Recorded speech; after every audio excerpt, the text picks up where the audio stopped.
ষাঁড় লাল রং দেখলে রেগে যায় অথবা তেড়ে আসে, এতে দোষ কার? লাল রঙের নাকি ষাঁড়ের? এই প্রশ্নটা আসতে আপনাকে আমি করলাম। আপনাদের এই প্রশ্নটা করলাম এই কারণে যে যারা আজকে আমার বক্তব্যটা শুনবেন, আমার বক্তব্যের সাথে এই প্রশ্নটা ওতপ্রোতভাবে জড়িত। তো যারা উত্তরটা জানেন তারা এখনই কমেন্ট বক্সে উত্তরটা লিখে দিতে পারেন। আর যারা জানেন না, আশা করি আমার বক্তব্যের সাথে আপনারা, আমার আলোচনার সাথে আপনারা বিষয়টা বুঝে যাবেন। তো কথা না বাড়িয়ে আজকে খুব ইন্টারেস্টিং একটা বিষয় নিয়ে আপনাদের সামনে আলোচনা করতে আসছি। ওই ইন্টারেস্টিং বিষয়টা হচ্ছে গিয়ে অলরেডি আপনারা হয়তো বা গেসও করে ফেলছেন।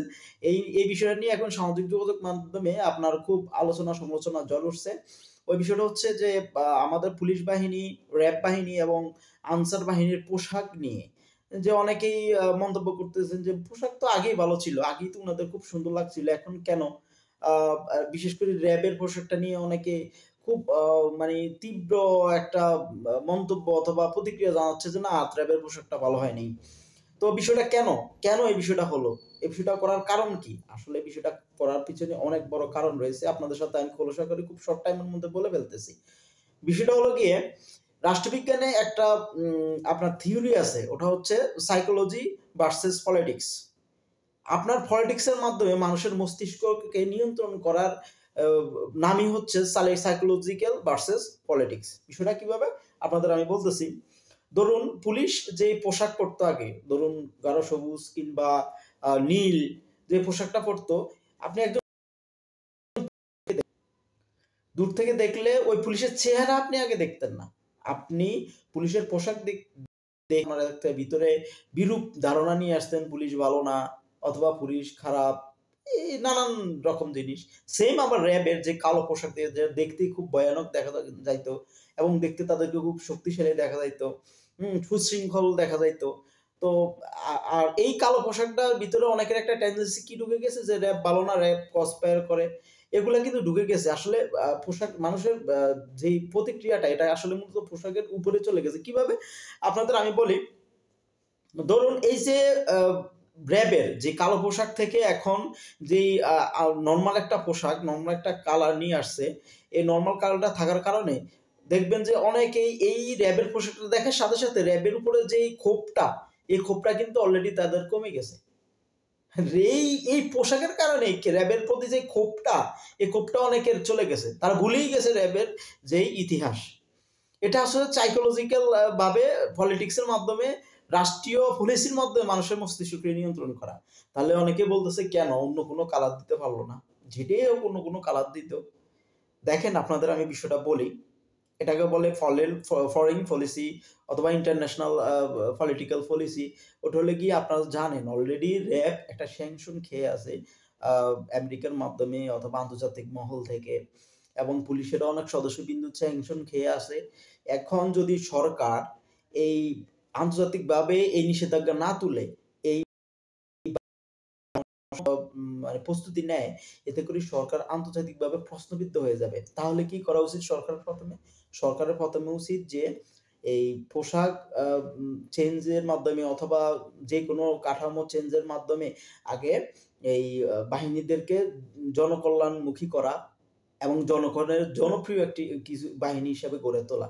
এবং আন্তর্জাতিক মহলে একটা প্রতিবেদন তৈরি করতে হবে যে না, এখন আর এই বাহিনী জনগণের বিরুদ্ধে কাজ করে না, এটা জনগণের পক্ষে, জনগণের কল্যাণে কাজ করে। এভাবে আগে স্যাংশন গুলা এসব বাহিনী থেকে উঠাইতে হবে।